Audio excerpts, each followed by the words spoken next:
apa kabar semuanya? Balik lagi kita di sini. Halo, gimana Aji? Halo, apa kabar Jess? Oke. Gimana kabarnya Jess? Alhamdulillah baik. Gimana kuliah hari ini belakangan?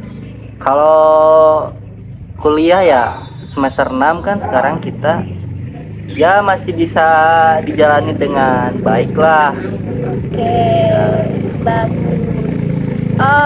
BTW, gue mau nanya nih, kenapa lu pilih geodesi? Kenapa geodesi? Kenapa geodesi ya? Kalau menurut gua ya, geodesi itu kan emang ilmu tentang pemetaan. Ya sepemahaman gua ya ujung-ujungnya kita bikin peta gitu kan dari si ilmu pemetaan ini kan. Nah mungkin kalau lebih jauhnya juga si geodesi itu kan ya ilmu pemetaan, cuman banyak bidang di dalamnya gitu kan. Ada survei terestris, ada hidrografi, ada pengiraan jauh, fotogrametri dan lain-lain gitu. Banyak bidang yang emang ya bisa dibilang di dalamnya tercakup si ilmu geodesi itu semua gitu. Gitu sih kalau menurut gue Jess. Kalau gue boleh tahu, kenapa sih lu pilih geodesi dan dari berbagai bidang? Dari bidang itu, bidang apa sih yang bikin lo tertarik buat masuk geodesi? Iya. Kalau dari awal kan emang background gue sebelum masuk kuliah tuh emang dari SMK juga ya. Oh gitu, Ya SMK. SMK gue kan sama jurusan geomatika juga gitu. Dan dari awal SMK pun gue sekarang lebih kayaknya tertarik ke survei terestris sih. Oh, survei Iya, survei terestris. terestris. Kalau boleh tahu, survei terestris apa sih? Kan kayak yang gue tahu tuh dari berbagai bidang ya. Dari berbagai bidang itu ada kayak hidrografi, ada kayak penginderaan jauh, foto udara, fotogrametri gitu-gitu. Itu bisa nggak sih survei terestris ikut berkecimpung ke dalam itu gitu? Ya. Mungkin kalau menurut gue ya, pemahaman gue juga gitu, kalau survei terestris kan emang pemetaan yang lebih ke lapangan ya, maksudnya lebih ke turun langsung ke lapangan di daratan gitu, kebanyakan kan survei terestris itu gitu. Terus kalau misalkan dibilang hidrografi, terus tadi apa? Fotogrametri, Ya fotogrametri, foto udara. sebenarnya itu bisa juga disebut survei terestris gitu, cuman kan bedanya kalau kayak hidrografi itu kan lebih di laut ya. Iya betul. Bukan di daratan gitu. Fotogrametri juga ya kebanyakan ngambil datanya itu kan pakai drone ya. Drone kan untuk di udara lah gitu ya. Mungkin yang sepaman gua ya survei terestris ya lebih langsung bersentuhan langsung ke lapangannya lah di daratan gitu. Oh gitu. Itu sih emang kalau lu apa tuh bidang yang lu suka, apa sama gua survei terestris kah atau apa? Ya kalau dari gue sendiri, gue juga sama sih, kebetulan sama bidang yang kita sukain itu sama survei terestris juga. Cuman ya di survei terestris ini kan ya itu tadi balik lagi, kita kan langsung bersinggungan di lapangan dengan objeknya kan. Tapi kalau yang gue lakuin sekarang, yang baru gue lakuin sekarang itu kayak gue lebih ke ini sih, survei terestris tuh ke hidro gitu, pengukuran garis pantai gitu contohnya. Jadi nggak yang langsung ke lapangan yang kalau kayak kamu kan kayak lapangan ngukur, misal nih ngukur pembukaan jalan tol gitu kan. Nah gue lebih ke situ sih. Gitu. Bisa juga sih kayak garis pantai gitu yang bisa masuknya ke survei terestris gitu ya. Ya paling terkait survei terestris ini kan sebenarnya bisa dikatakan luas juga gitu ya. Iya betul.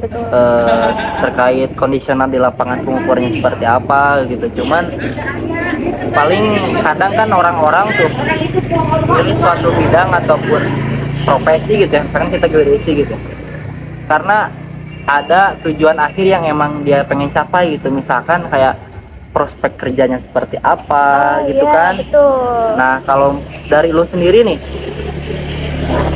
ngelihat survei terestris gitu, kayak tertarik di survei terestris itu emang ada tujuan yang akhir yang pengen lu capai gak? Misalkan kita tadi yang gua bilang prospek kerjanya gitu. Emang kayak kalau gimana tuh? Kalau gue kenapa pengen banget bukan pengen banget ya, gue ya kalau dibilang ahli di bidang ini nggak seberapa ahli ya, belum ahli gitu kan, masih banyak hal lagi yang perlu didalami.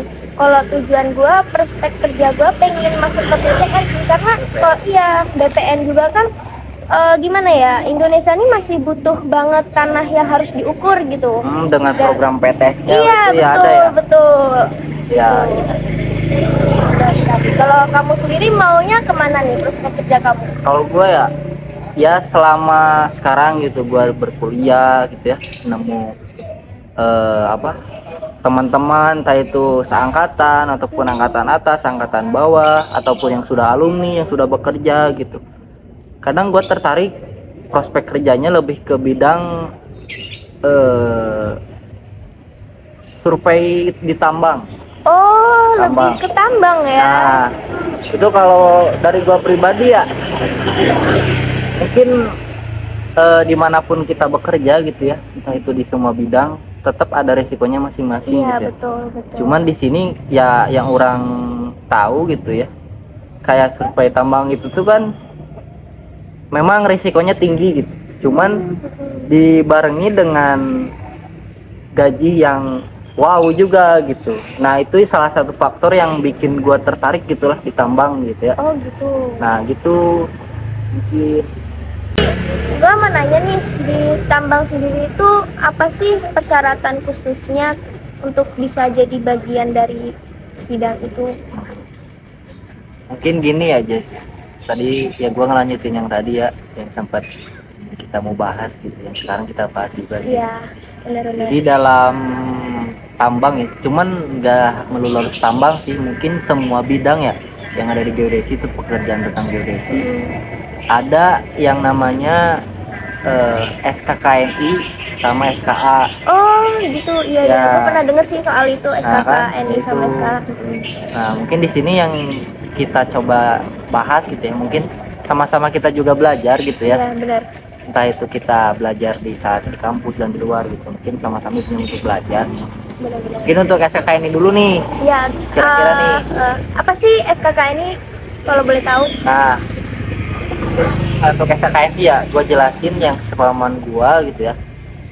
SKKN itu kayak, mungkin kita bahas untuk singkatan dulu ya, artinya Iya dulu boleh. ya. Boleh. SKKN itu standar kompetensi kerja nasional Indonesia. Oh, gitu. Nah, itu untuk artinya singkatan dulu. Nah, untuk penjelasannya sepaman gua ya, SKKN itu untuk apa ya? Bagi seorang surveyor, untuk seorang geodet muda, ini sangat penting. Kenapa? Karena kebanyakan perusahaan-perusahaan itu ataupun kita mau melakukan suatu pekerjaan perlu yang ada yang namanya SKKN ini gitu. Oh, gitu. Kenapa? Karena bagi seorang si surveyor muda ataupun geodet muda ini dituntut dia untuk bisa melakukan pekerjaan itu tuh ya selayaknya seorang surveyor, seorang geodet muda gitu nanti untuk di lapangan gitu.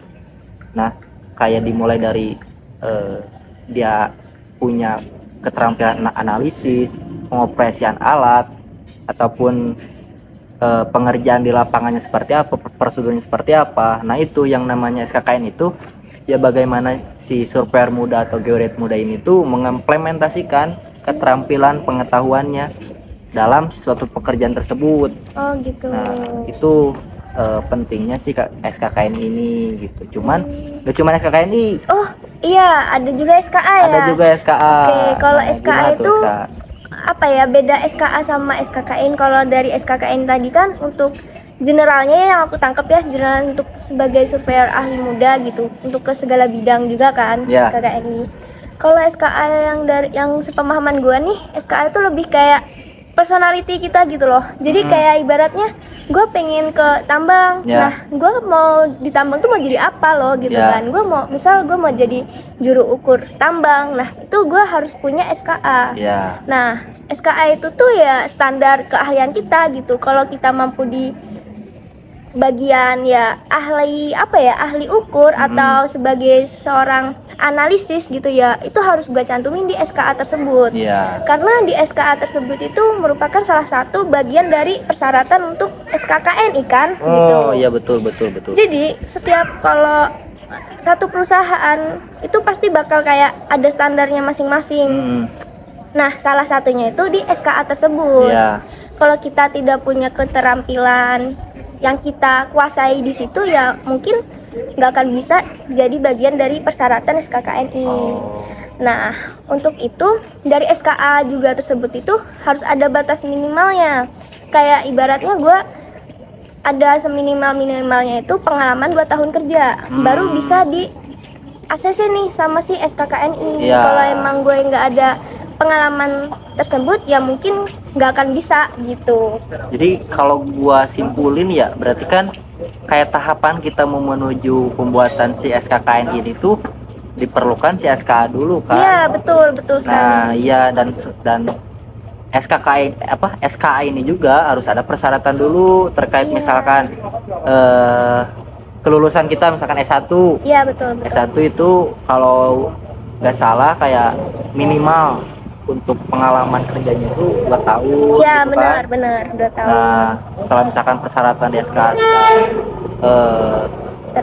terpenuhi tentang dia mau menuju ke si bidang misalkan yang tadi disebutkan tambang gitu ya. Iya. Ya berarti kan dari awalnya kita mau pengen mendapatkan SKA tambang, ya berarti kita cantumkan di SKA itu tuh juru ukur tambang misalkan. Ya, Nah, nanti betul. setelah itu kita langsung ke persyaratan SKKNI-nya kan. Iya, benar sekali, Nah, benar. berarti emang kedua standar ini tuh memang perlu ya untuk Iya, seorang geodet muda ya. sangat perlu. Dan itu juga informasinya masih kayak rancu gitu. Ada bahkan yang bilang tidak perlu SKA itu dimasukkan ke SKKNI. Iya. Karena kalau setahu gue ya mau gimana pun kita mau kerja di perusahaan tersebut, kita harus punya SKKNI dan SKA itu. Karena kalau kita tidak punya kedua hal itu, kita ya sama aja tidak bisa mempertanggungjawabkan apa yang kita peroleh kan, betul, gitu kan. betul. Gitu. Jadi kayak harus nggak mau kita harus punya sertifikat tersebut dan standar, yaitu memenuhi semuanya gitu. Ya mungkin yang salah satu kelebihan ya kalau misalkan kita udah punya SKA ataupun SKKNI di mana kita mengajukan melamar Iya. ke perusahaan tertentu gitu untuk Iya. bekerja di situ. Mungkin menjadi faktornya tuh kayak misalkan dari jabatan, Iya, dari gaji, betul, itu benar. akan sangat berpengaruh loh Benar. bagi kita misalkan seorang geodet muda yang memang sudah memiliki si kedua standar itu gitu antara SKA sama SKKNI gitu kan. Benar, iya. Nah, cuman apakah memang urgent gitu? Apakah memang sangat penting, sangat diurgensitaskan untuk SKA sama SKKN itu untuk dimiliki seorang geodet muda gitu? Iya, itu sangat penting ya, karena kalau kita gak mungkin dong kita realistis aja gitu, kita kerja pasti bakal punya jabatan yang tinggi. Kalau kita nggak bisa dan nggak punya dua hal tersebut, mana bisa kita akan naik ke jabatan tersebut gitu. Gitu sih. Berarti bakal kalau misalkan kita nggak punya SKKN ini atau SKA, mungkin kan sepemahaman gua ya, mungkin teman-teman yang di luar sana yang udah kerja, kadang kita cerita, mereka ada juga loh yang kayak misalkan belum punya SKA gitu ya, ataupun belum punya standar kompetensi yang tadi SKKNI gitu, tapi mereka dapat bekerja. Cuman yang di sini yang tadi awal gua jabarkan terkait faktor jabatan sama gaji, itu mereka tidak bisa, kalau dari segi jabatan tidak bisa naik. Iya, terus benar. dari gaji malah dia stuck segitu aja, Iya. tidak bisa naik. Nah, itu mungkin salah satu faktor penyebabnya bagi si surveyor ini tuh nggak bisa berkembang lah ibaratnya. Benar. Berarti ya memang penting sih ya. Penting Iya. sekali. Jadi untuk jenjang tersebut emang penting, tapi sebagian hal itu ada yang terjadi karena mereka tuh bisa aja, semua orang tuh bisa ngukur, cuman mereka bukan gimana ya, mereka cuman dibatas SMK doang. Ya. Betul, SMK doang. Jadi ya nggak seberapa bisa untuk mencapai jabatan itu karena dia nggak memenuhi standar kualitas tersebut. Iya. Mungkin kalau yang sepaman gua yang tadi disebutkan gitu, tentang persyaratan di SKA harus ada minimal kerja pengalaman 2 tahun gitu. Cuman kita realistis aja dengan kondisi kita yang sekarang gitu, Iya. Jess. Kan dimana posisi kita sekarang berkuliah, Iya. terus kita mau sebentar lagi mungkin bisa dibilang lulus ya S1 ya. Nah, cuman yang mungkin di sini jadi terkendala bagi kita terkait si pengalaman kerja ini nih. Kan berarti Iya. otomatis harus ada minimal persyaratan kan yang sudah disebutkan 2 tahun kerja. minimal 2 tahun kerja. Iya, Berarti benar. kan otomatis setelah kita keluar dari kampus gitu ya dengan mendapat lisensi S1, Iya. berarti kan secara tidak langsung kita harus bekerja dulu dan mencari pengalaman 2 tahun kerja. Iya, benar. Iya kan? Benar. Berarti tanpa adanya SKA dan SKKN dulu kan? Iya, benar. Iya kan? Iya, benar. Nah, itu berarti kalau misalkan kita udah melewati hal tersebut, di mana kita keluar kampus terus kita mencoba mencari proyekan-proyekan untuk apa? Untuk memenuhi standar memenuhi tersebut gitu kan memenuhi ya. standar itu. Iya. Nah, kan berarti 2 tahun. Kalau udah ya baru kita langsung dipercepat lah pembuatan SKA dan SKKN ini kan. Iya, benar. Iya. Gitu.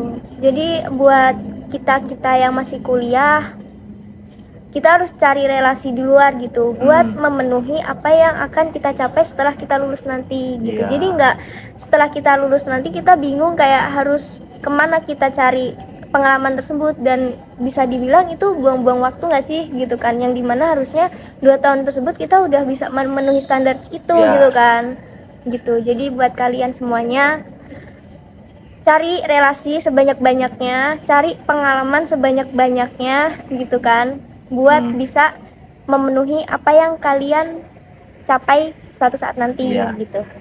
Karena ya balik lagi bagi kita gitu ya, seorang geodet muda gitu ya, Iya. pasti perlu sangat-sangat penting itu yang namanya SKK ini sama SKA gitu. Iya, Cuman ya bagaimana kita mau menjalani proses untuk mengambil ataupun menuju ke situ gitu kan. Iya. Nah, mungkin untuk kita khususnya untuk kalian juga gitu ya, kita sama-sama belajar juga terkait ya bagaimana menjadi seorang geodet muda untuk kedepannya setelah lulus. Ya salah satunya tadi dengan kita mengejar si SKK ini sama SKA ini gitu kan. Iya, benar-benar. Iya, mungkin Gitu. segitu aja mungkin ya yang Iya, kita bisa. sekarang baru dapat dijelasin ya Iya. terkait SKK ini sama SKA juga gitu. Tadi juga ya sangat seru ya. Wah, Ya, iya, sangat seru sekali. Terima kasih atas pengalaman dan sebenarnya ya, materi baru iya. gitu bagi aku juga. Kalian ini kan sama-sama belajar gitu, jadi tahu oh ternyata SKK ini seperti ini. Ya mungkin dapat disimpulkan juga ya di akhir,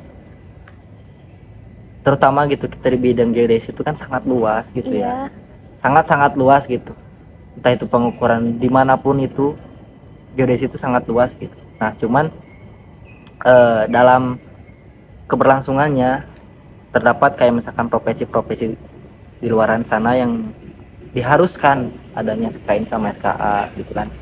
Nah kita selagi kita masih belajar kampus untuk ya mencari wawasan ilmu atau korelasi untuk mengejar cita-cita harapan kita, ya kita semua harus bisa lah, dan harus intinya ikhtiar usaha gitu kan ya. Iya, benar banget. Iya. Jadi intinya kita sebagai geodet ahli muda cari pengalaman sebanyak-banyaknya, terutama buat kalian yang pengen ke dunia tambang tersebut ya gitu kan contohnya. Terima kasih ya yang udah Aji sampaikan gitu. Kalau pengen ada yang mau dibahas lagi, kita bahas next materi Next video selanjutnya. atau next materi. Oke. Terima kasih semuanya. Dadah. Dadah.